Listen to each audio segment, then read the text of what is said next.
बिस्मिल्लाहिर्रहमानिर्रहीम। Dear students, अस्सलाम वालेकुम। स्टूडेंट्स, अब हम एक्सरसाइज 4.2 शुरू करते हैं। मेरा आपने प्रीवियस लेक्चर ज़रूर सुनना है। अगर आप एक्सरसाइज 4.2 बहुत अच्छे तरह से समझना चाहते हो, बहुत अच्छे तरह से करना चाहते हो, तो आपने स्टूडेंट्स मेरा इससे प्रीवियस लेक्चर ज़रूर सुनना है, जिसमें मैंने अर्थमेटिक सीक्वेंस के बारे में डिस्कशन की है। स्टूडेंट्स, पूरी इस एक्सरसाइज 4.2 के अंदर हमने दो बातों पर जोर रखना है। हमारा फोकस दो बातों पर बहुत ज्यादा होगा। पूरी एक्सरसाइज A1 और D पे डिपेंड कर रही होगी। एंड ये जो nth टर्म फार्मूला है AN is equal to A1 plus फिर इन नीचे वाले नंबर्स का डिफरेंस n-1 इंटू D। ए से एडिशन और ए से अर्थमेटिक सीक्वेंस, तो यहां हम हमेशा एडिशन डालेंगे। साथ हमने डी लेना है, डी डालना है। डी के साथ हमेशा इन नीचे वाले दो नंबर का डिफरेंस। आप मेरा प्रीवियस लेक्चर सुनेंगे तो उसमें इस बात को मैंने बड़ा वाज़े डिटेल में कहा है। मैं यहाँ पे फिर एक बार रिपीट कर देता हूँ। ये बेसिकली हमें फार्मूला ये कह रहा होता है कि कोई भी टर्म निकालनी है, फर्ज कर लो A7 निकालनी है, तो आपने A1 की मदद से हर टर्म को निकालना है। A1 की मदद से A1 आगे प्लस डालना है। यहां पे क्या डालना होगा? इनका डिफरेंस 7 और 1 का डिफरेंस दैट इज 6 साथ D। ये कोई सी भी रैंडम टर्म निकालने के लिए ये फार्मूला है। तो आए, हर सवाल में हमने दो चीजों पर जाना है, दो चीजों पर हमारा फोकस होगा। क्या? A1 एंड D और साथ AN का ये फार्मूला। अगर बेटा हो सके आप एक्सरसाइज 4.2 निकाल लो अपनी बुक की पेज नंबर।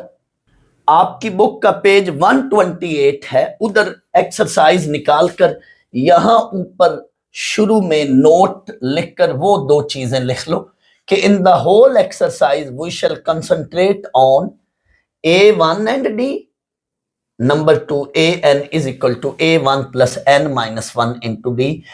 पूरी एक्सरसाइज में ज्यादातर क्वेश्चन में आप देख लेना, ज्यादातर क्वेश्चन में हम इन दो चीजों पर कंसंट्रेट कर रहे होंगे। तमाम क्वेश्चन में ये दो चीजें यूज हो रही होंगी। आए देख लें, आपके सामने है पहला सवाल। Find first 4 terms of each of the following arithmetic sequences. नीचे सारे अर्थमेटिक सीक्वेंसेस हैं, उसमें वो कहता है कि जी हर क्वेश्चन में पहली 4 टर्म्स निकालनी है। पहला पार्ट A1 4 है और डिफरेंस जो है वो 3 है। D stands for difference. तो सेकंड टर्म निकालनी है, थर्ड टर्म निकालनी है और फोर्थ टर्म। हमने हर टर्म को A1 की मदद से निकालना है। सेकंड टर्म A1 प्लस इन दोनों का डिफरेंस वो 1D है, तो सिर्फ D मैंने लिख लिया। 4 A1 4 है और D 3 है। 4 plus 3 that is 7। A3 A1 plus इन दो का डिफरेंस दैट इज 2D साथ 2 ले। हमेशा हर क्वेश्चन के अंदर हमने ये फार्मूला बना रहे हैं, लगा रहे हैं। और ये फार्मूला मैं अभी आपको जुगाड़ बता चुका हूं। बच्चों, कोई भी टर्म लिखनी है तो उसको कैसे सॉल्व करना है? A1 की मदद से उसको एक्सप्रेस करना है, सॉल्व करना है। A1 प्लस फिर इन दो का डिफरेंस वो यहां पे साथ ऐड कर देना 2D। अब यहां पे देखें, A1 4 है प्लस 2 इंटू D 3 है। 3 ये सॉल्व कर लें इस तो 10। A4 A1 plus 3D 4 A1 4 है प्लस 3 इंटू D गिवन है 3। इसको सॉल्व करें तो 13। सवाल तो बच्चों खत्म हो गया, लेकिन मैं ये बताता चलूं, आप गौर करें, दो बातें और हैं यहाँ पे, जरा देखिएगा। बच्चों, मेरा लेक्चर जो होता है ना वो कंसेप्ट लेना होता है। मेरे लेक्चर में आपको कंसेप्ट मिल रहा है, कंसेप्ट होना जरूरी है। बच्चों, मैं बार बार कह रहा हूं, वो बच्चे ही पास कर सकेंगे NEST एंट्रेंस टेस्ट NET जिनका कंसेप्ट अच्छा होगा। अगर बच्चों कंसेप्ट नहीं है तो अच्छे नंबर जितने भी ले लिए, अगर कंसेप्ट नहीं है, यूनिवर्सिटी का एंट्रेंस टेस्ट नहीं पास कर पाए तो फिर उन नंबर्स का क्या फायदा। ये चैप्टर 4, एक चैप्टर 6 फर्स्ट ईयर के ये दो चैप्टर्स, और सेकंड ईयर में एक चैप्टर है कोनिक सेक्शन का। बच्चों, जिनके ये चैप्टर अच्छे हुए, ज्यादातर उन बच्चों के चांसेस होते हैं वो NEST एंट्रेंस टेस्ट NET पास करते हैं। तो प्लीज कंसेप्ट ले लो, मैं आपको कंसेप्ट दे रहा हूं, गौर से सुनना मेरी बातों को। एक तो हम किसी भी सीक्वेंस की पहली 4 टर्म्स 5 टर्म यानी कंसेक्टिव टर्म्स हम तो हमेशा A1 से ही निकालेंगे, क्योंकि मैंने आपको A1 से निकालने का जुगाड़ बता दिया। लेकिन आप कोई भी टर्म्स यूं भी निकाल सकते हैं, मैंने अपने प्रीवियस लेक्चर में बताया था, हर प्रीवियस टर्म में डी ऐड करें तो अगली टर्म बनती जाती है, हर पिछली टर्म में आप डी ऐड करते जाएं तो अगली टर्म बनती जाती है। यानी यहां पे A2 यूं भी निकाल सकते हैं, A2 हमने A1 प्लस डी निकाला, 4 plus 3 7, A3 A2 plus D, A2 यहां पे देखें A3 A2 plus D, A2 7 है, 7 प्लस डी, D3 है, डिफरेंस तो वो 10 बन रहा है। फिर आप फर्ज कर लो A4 निकालना चाहते हो तो A3 प्लस डी, 10 प्लस 3 तो वो क्या बन जाएगा 13, तो ये A4 वही आ रहा है। लेकिन हम यूं नहीं निकालेंगे, कैसे कि हर पिछली टर्म में डी ऐड करके, नहीं, हम हर टर्म को A1 की मदद से ही निकालेंगे। लेकिन कोई बच्चा यूं भी निकाल दे तो वो गलत नहीं होगा। वैसे भी आपने यहां पे ये देख लिया, गौर करें, ये जज कर लिया क्या, हर प्रीवियस टर्म में डी ऐड करते जा रहे हैं तो अगली टर्म बनती जा रही है। ये देख लो, फर्स्ट टर्म 4, इसमें डी ऐड करें 7, फिर डी ऐड करें 10, फिर डी ऐड करें 13, डी कितना 3, तो हर प्रीवियस टर्म में डी ऐड होता जा रहा है तो सीक्वेंस की अगली टर्म बन रही है। तो मैं थोड़ी देर के लिए यहां सिर्फ सीक्वेंस बनाकर लिखा रहा हूं, लेकिन जरूरत नहीं है। पहली टर्म 4, दूसरी टर्म 7 7 10 13, तो ये हमारा बच्चों सीक्वेंस बन गया। तो समझाने के लिए मैंने सीक्वेंस लिखा, लिखने की जरूरत नहीं है। तो देखें इस सीक्वेंस में डिफरेंस सेम था। सेकंड पार्ट अब सारे पार्ट्स इसी तरह से, A1 7 D5, फर्स्ट 4 टर्म्स उसने कहा है निकालनी है, मांगी है। तो A2 A1 plus D, 7 plus 5 12, A3 A1 plus 2D, हम हर टर्म को A1 की हेल्प से निकालेंगे मदद से। तो A3 A1 plus 2D, 7 plus 2 into 5, calculate करें 17, A4 A1 प्लस 3D, साथ ये कैसे लिखना है, हमेशा इन नंबर्स का डिफरेंस जो होगा वो D के साथ लिखना और बीच में हमेशा प्लस। तो A1 की वैल्यू पुट करें प्लस 3 इंटू डी की वैल्यू 5, वो पुट करें, कैलकुलेट करें तो हमारा आंसर बन गया। आप चेक कर लें, हर टर्म में डी ऐड होता जा रहा है। 12 में 5 ऐड करें 17, 17 में 5 ऐड करें 19, और डिफरेंस भी 5 है, चेक कर लो। ऐड करें तो आगे चलते जाएंगे, पीछे जाना है तो माइनस करते जाएंगे। तो देखें डिफरेंस भी 5 है, ऐड भी 5 हो रहा है। तो जो चीज ऐड की जा रही होगी वही दर हकीकत तमाम टर्म्स का आपस में क्या है, डिफरेंस है।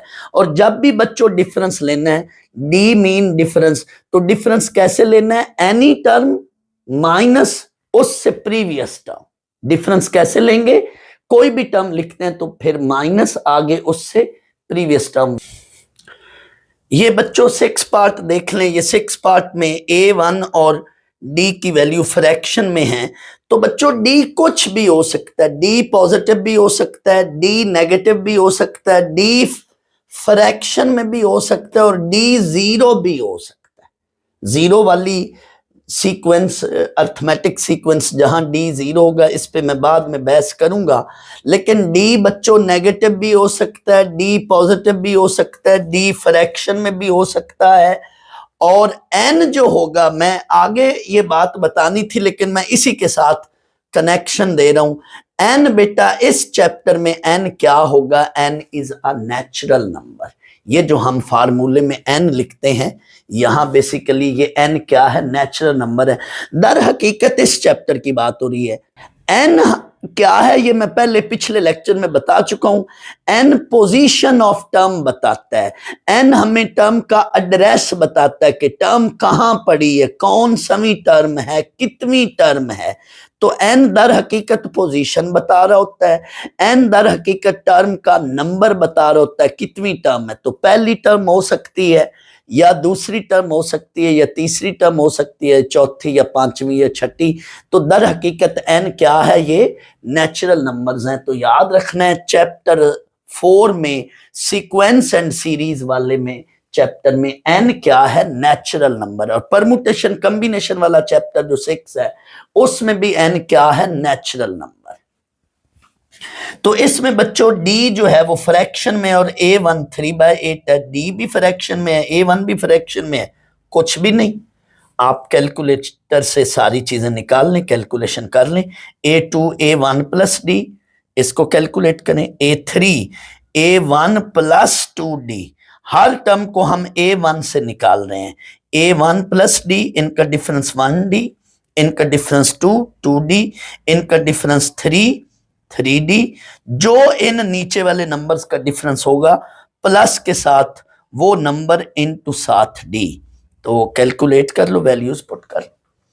इसमें एक दो पार्ट्स मैंने छोड़ दिए हैं, वो बेटा आपने खुद कर लेने हैं, उनमें कोई खास बात कहने या करने की नहीं है, सिंपल सी चीज है। मैंने कहा कि आपका टाइम बच जाए तो बाकी 2-3 पार्ट्स आप खुद कर लें। क्वेश्चन 2 ये भी इसी तरह से ही है, इसी पैटर्न पर है, इन्हीं लाइंस के साथ है। फर्क क्या है मैं अभी बताता हूं। Find the next 3 terms of each of the arithmetic sequence. इधर उसने पहली 3 टर्म्स दे दी हैं और अगली 3 टर्म्स मांग रहा है।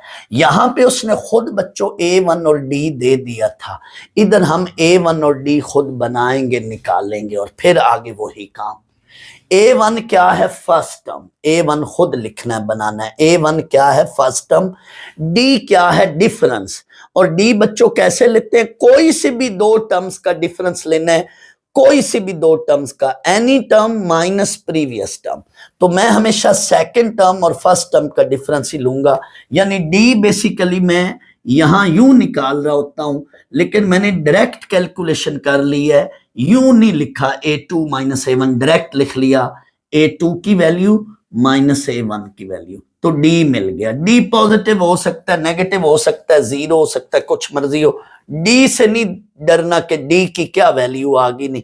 हाँ n नेगेटिव आ जाए तो फिर वहां पे डिस्कशन होगी, वेट करें।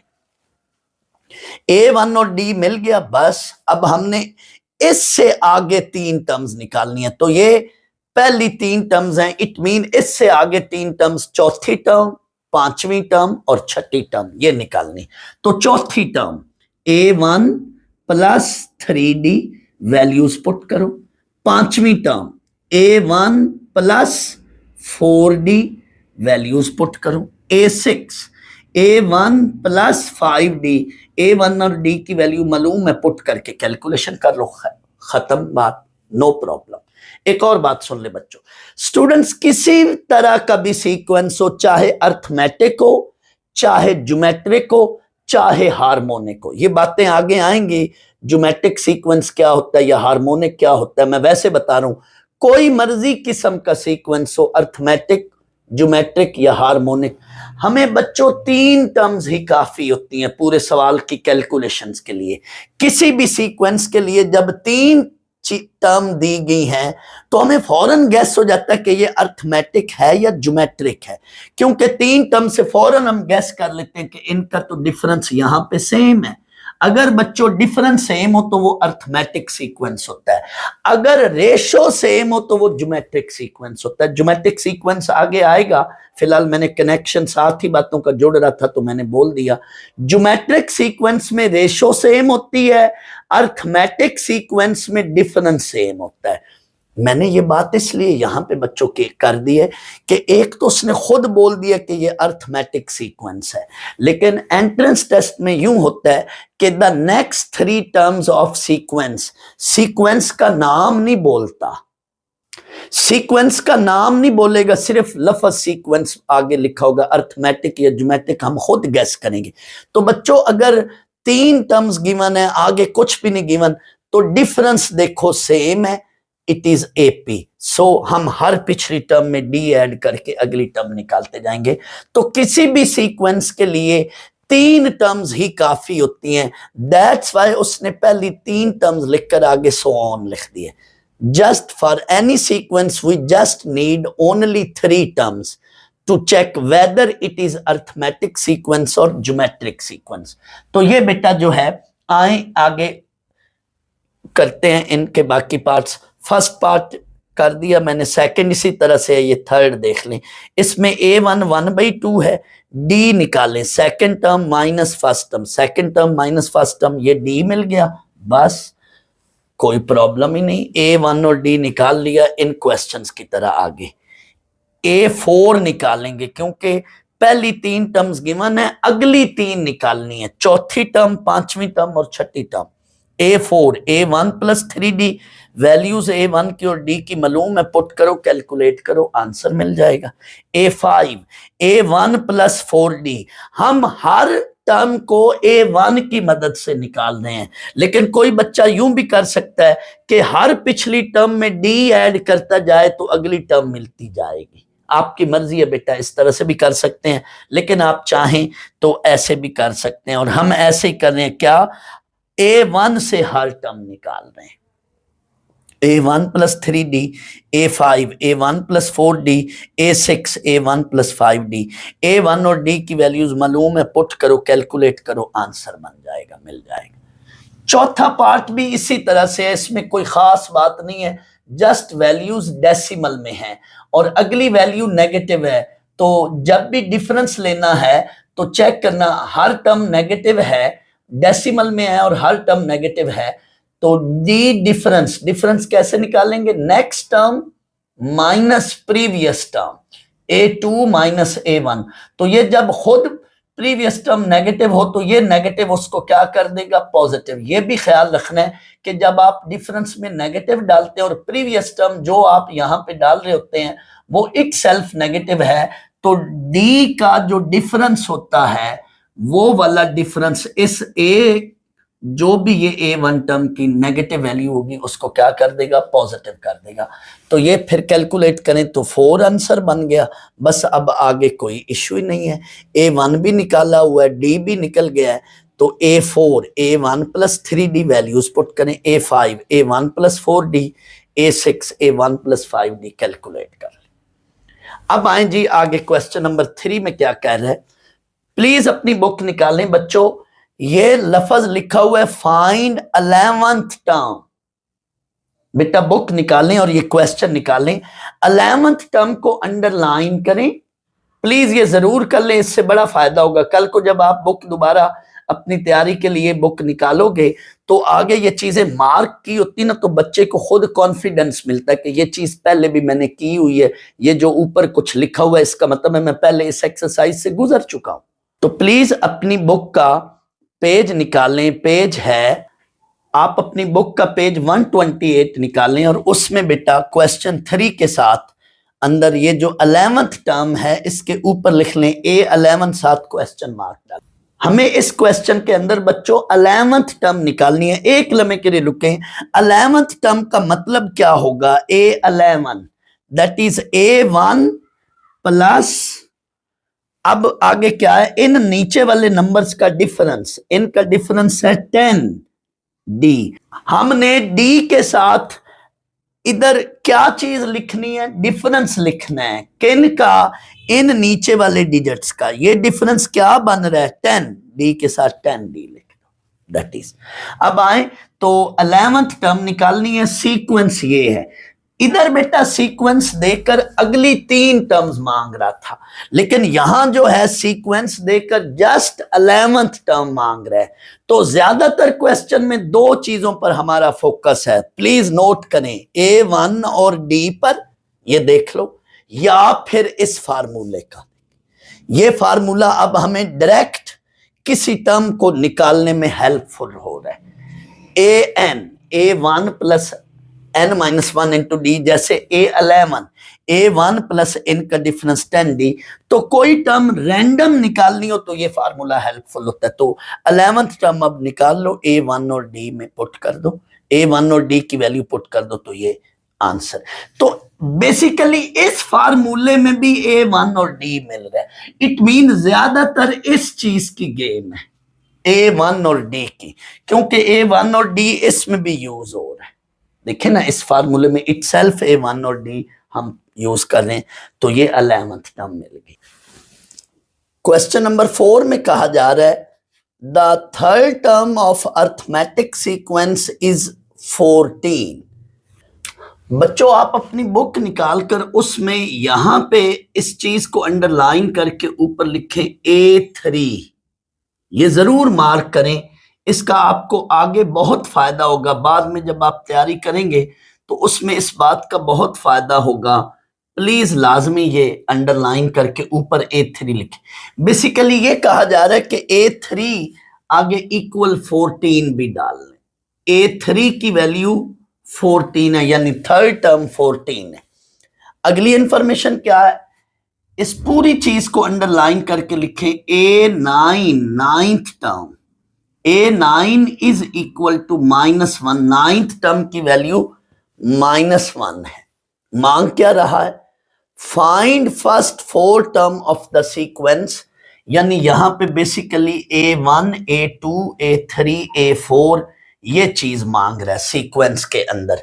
ये दो इंफॉर्मेशन गिवन है, क्या थर्ड टर्म की वैल्यू गिवन है एंड नाइन्थ टर्म की वैल्यू गिवन है। स्टूडेंट्स यही बात मैंने आगे सोल्यूशन में लिखी है, third term is equal to 14, तो मैंने यही बात लिखी है here A3 is equal to 14। Students ये रैंडम टर्म है, अचानक कोई अंदर से टर्म है। जब भी कोई रैंडम टर्म दी हो, गिवन हो, तो उसके लिए आपने ये चीज या ये फार्मूला लगाना है, an is equal to A1 plus n-1 into D. मैंने बताया हुआ है। अब A3 का फिर क्या मतलब होगा, A1 प्लस इनका डिफरेंस देखें 2D, वो ये बन जाएगा। सो मैंने यही काम किया है। A3 की जगह मैंने, यानी लेफ्ट साइड पे मैंने क्या लिख लिया, A3 की जगह A1 प्लस 2D, यही सामने रीजन भी दी हुई है। सिमिलरली A9 है, तो A9 को मैं लिखूंगा A1 प्लस 8D। ये एरो पेपर में आपने नहीं डालना, मैंने सिर्फ आपको समझाने के लिए बताया या किया। यानी यहां पे A9 की जगह लेफ्ट साइड पे मैंने क्या लिखा, A1 प्लस 8D। सामने ये आपकी मर्जी है, रीजन दे या ना दे। हमारे पास बच्चों अब ये दो इक्वेशंस बन गई हैं A1 और D में। हर सवाल में हमने दो चीजों पर कंसंट्रेट करना है। हर सवाल में हमारा मकसद दो चीजें निकालना होगा, क्या, A1 और D को निकालना हर क्वेश्चन में। तो अब ये हमारे पास बच्चों दो इक्वेशन, में थोड़ी देर के लिए बाकी सारी चीजें मिटा रहा हूं ताकि आपका सिर्फ फोकस इन्हीं दो इक्वेशन पर ही हो जाए। दैट्स वाई मैं ये चीजें मिटा रहा हूं। बच्चों ये दो इक्वेशंस हैं, आपको A1 और D निकालना है। मैं समझाने के लिए लिख रहा हूं अलग से। फर्ज कर लो बच्चों यूं दो इक्वेशंस हो और मैं आपको कहूं कि यार आप इसमें से x और y निकालो बच्चों, तो आप क्या करोगे, सर इनको पहले आप सब्ट्रैक्ट कर लो, x एलिमिनेट हो जाएगा, आपको सर y मिल जाएगा।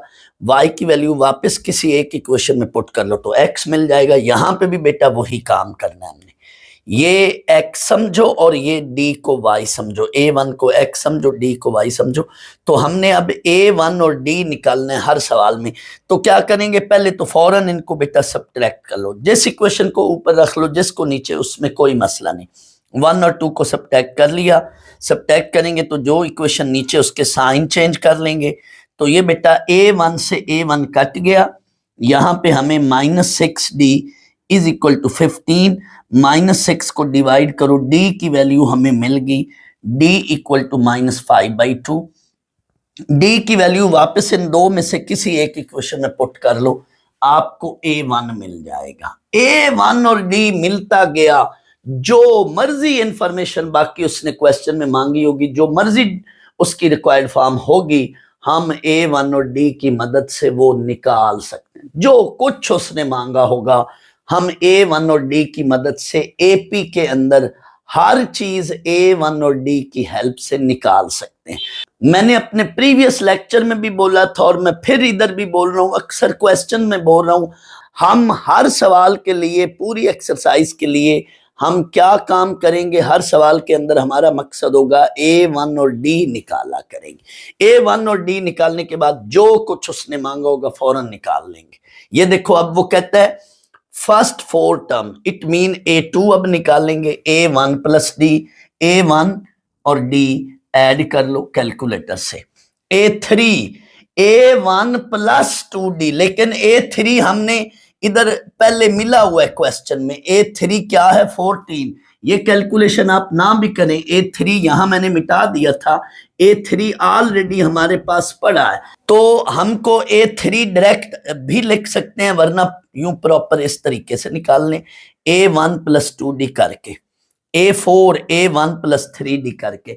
हम बच्चों हर टर्म को A1 की मदद से निकाल रहे हैं या बना रहे हैं, लेकिन आप हर अगली टर्म को पिछली टर्म की मदद से भी निकाल सकते हो। यानी A4 निकाला है, आप A4 निकालना है तो A3 + D से भी निकाल सकते हो और A1 + 3D से भी बना सकते हो, जैसे मर्जी कर लो। तो ये आपकी 4 टर्म्स हैं। स्टूडेंट्स यहां पे तो उसने कहा ना फाइंड फर्स्ट 4 टर्म्स, लेकिन सवाल यूं भी बना सकते हैं, आपका जहन SLO बेस्ड क्वेश्चन के लिहाज से भी होना चाहिए। फर्ज कर लो 3rd टर्म ये है, 9th टर्म ये है, what will be the 12th term, तो भी कोई मसला नहीं था। हम 12th टर्म फिर कैसे निकालते, सोचें जी। जब बेटा आपने A1 और D निकाल लिया होएगा तो A12 12th टर्म के लिए आप क्या करना है, A1 प्लस इनका डिफरेंस दैट इज 11D। तो A1 और D आपको डायरेक्ट कोई रैंडम टर्म निकालने में भी हेल्पफुल होता है और A1 और D कंसेक्टिव टर्म निकालने के लिए भी हेल्पफुल होता है। A1 और D अचानक से अंदर से कहीं भी सीक्वेंस के अंदर से कोई भी टर्म अचानक बताने में, रैंडम टर्म बताने में हेल्पफुल होता है, एंड A1 और D कंसेक्टिव टर्म्स निकालने में भी हेल्पफुल होता है। क्वेश्चन नंबर 5 पे आ जाएं। क्वेश्चन 5 में वो क्या कह रहे हैं, find the arithmetic sequence for which A17 is this and A28 is this. वो कहता है कोई अर्थमेटिक सीक्वेंस है जिसकी 17th टर्म ये है, अंदर से कोई अचानक से उसने टर्म बताई हुई है, और 28th टर्म ये है। तो वो कहता है फाइंड अर्थमेटिक सीक्वेंस, फिर कहता है फाइंड A1 और D। तीसरी बात, right first 5 terms of sequence. इसमें 3 चीजें उसने मांगी हैं।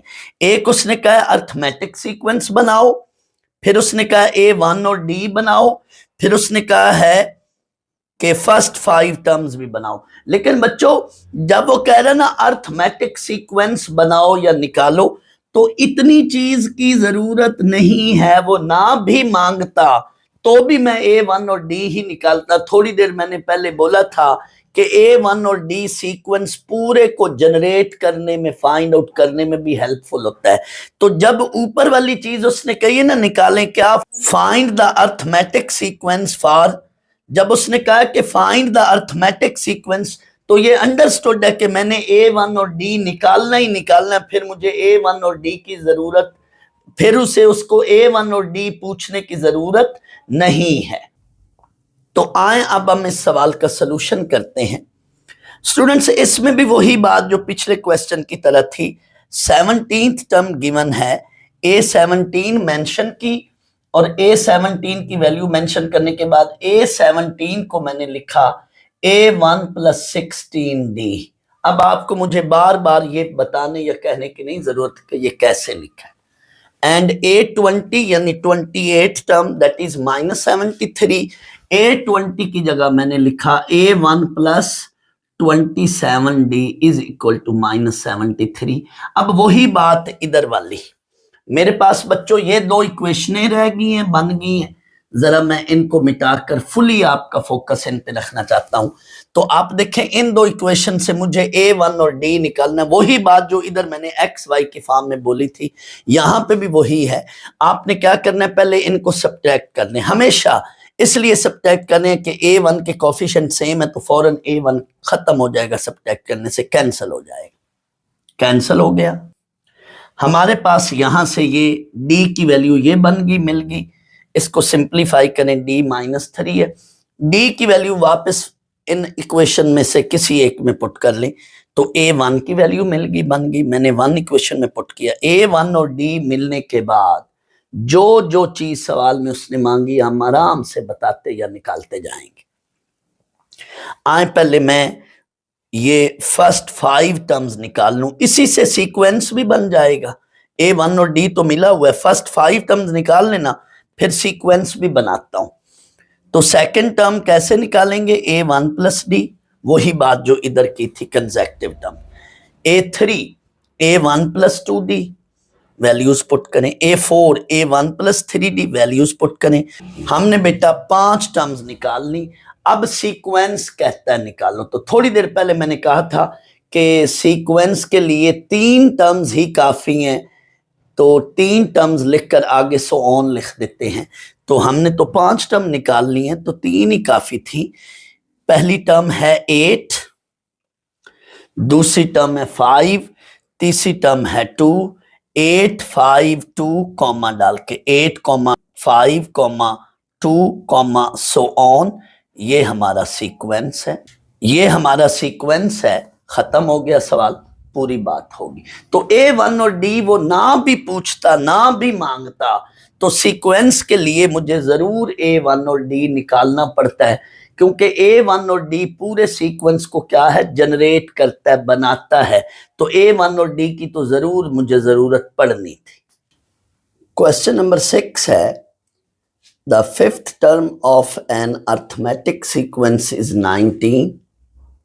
उसी तरह से आपने बुक में मार्क कर लें, ऐसे अंडरलाइन करके फिफ्थ टर्म को A5 लिख लें। A5 is equal to 19 and 11th term is 43, यानी A11 आप 43 लिख लें। Find first term and 87th term. यहां पे अगर वो फर्स्ट टर्म ना भी मांगता तो भी मैंने फर्स्ट टर्म फिर भी निकालनी थी, क्योंकि पूरी एक्सरसाइज में हम 2 चीजों पर ज्यादातर फोकस कर रहे हैं, एक A1 और D और एक AN। AN mean random term. आए इस क्वेश्चन का सलूशन करते हैं। तो यही बात आपने क्वेश्चन में लिखनी है, here it is given that, या सिर्फ हेयर लिख लें या सिंस लिख लें। A5 इक्वल टू 19, यानी फिफ्थ टर्म 19 है। फौरन A5 को आपने लिखना है A1 plus 4D, that is 19। फिर 11th टर्म यानी A11, दैट इज 43। A11 को आपने लिखना है A1 plus 10D, that is equal to 43। Students, आप पहले ही अपना टारगेट सामने रख लें कि आपको निकालना क्या है, 87th term. 87th term side पर आप अपने तौर पर लिख लें कि 87th टर्म A87 वो क्या होगा, A1 प्लस इनका डिफरेंस 86D। तो इट मीन आपको इसमें 2 चीजें चाहिए होंगी, क्या, एक A1 और एक D। तो A1 ना भी मांगता, फर्स्ट टर्म यहां क्वेश्चन में ना भी मांगता, तो भी मैंने तो जरूर निकालनी थी। इसके लिए मुझे 2 चीजों की जरूरत पड़नी है, A1 और D की। तो आए अब वही काम, इस इक्वेशन को और इस इक्वेशन को आपस में पहले इनको सब्ट्रैक्ट कर लें। आपको यहां से D की वैल्यू मिल जाएगी। बच्चों, D की वैल्यू इन दोनों में से किसी एक इक्वेशन में पुट कर लें, जिसमें मर्जी पुट कर लें, आपको A1 मिल जाएगा। मैं ज्यादातर इक्वेशन 1 में पुट करता हूं, लेकिन कोई जरूरी नहीं है, आप सेकंड इक्वेशन में भी पुट कर सकते। नेक्स्ट वही बात जो हमारा टारगेट था, सिंस A87 यानी 87th term, that will be A1 plus 86D। आपको A1 और D मिला हुआ पुट कर दे, आपको 87th टर्म का रिजल्ट मिल जाए। बच्चों, ये मैंने एक SLO बेस्ड क्वेश्चन लिखा है, बनाया है आपके लिए। इसमें एक बात आनी है, वो कोई इतनी ज्यादा अहम या जरूरी बात नहीं थी, लेकिन सिर्फ मैं आपको कॉन्सेप्ट क्लियर करने के लिए मैंने ये इसमें क्वेश्चन करा रहा हूं। वो बात आएगी ताकि आपको और क्लियर चीज हो। क्वेश्चन में वो कह रहा है कि इफ इन AP यानी कोई अर्थमेटिक सीक्वेंस है, उसके अंदर एक रिलेशन ये है, क्या, कि 7th टर्म को 3 से मल्टीप्लाई करें एंड 4th टर्म को 7 से मल्टीप्लाई करें, तो ये दोनों चीजें आपस में फिर इक्वल होती हैं। एक ये रिलेशन है। दूसरा वो कहता है, और उसी सीक्वेंस AP की 10th टर्म ये है, तो find its 4th term. 4th term भी मांग सकता है, 10th टर्म भी मांग सकता है, 20th टर्म भी मांग सकता है, 11th टर्म भी मांग सकता है, कोई भी रैंडम टर्म मांग सकता है। तो आए इस क्वेश्चन को देखें कैसे करना है। वही तरीका इसके अंदर बच्चों, A7 और A4 की वैल्यू पुट कर दी, यानी ये गिवन रिलेशन के अंदर हम सॉल्व कर रहे हैं। 3 इंटू A7 का मतलब होगा A1 plus 6D, 7 into A4 का मतलब होगा A1 प्लस 3D, यानी इधर मैं इसकी वैल्यू पुट कर रहा हूं और यहां पे मैं इसके साथ इसकी वैल्यू पुट कर रहा हूं। 3 को इधर मल्टीप्लाई कर लिया अंदर और 7 को इधर मल्टीप्लाई कर दिया, फिर A1 की टर्म्स को और D की टर्म्स को इकट्ठा करना है, यानी या इनको इधर ले आए या फिर इनको उधर ले जाते, कोई मसला नहीं, जैसे मर्जी कर।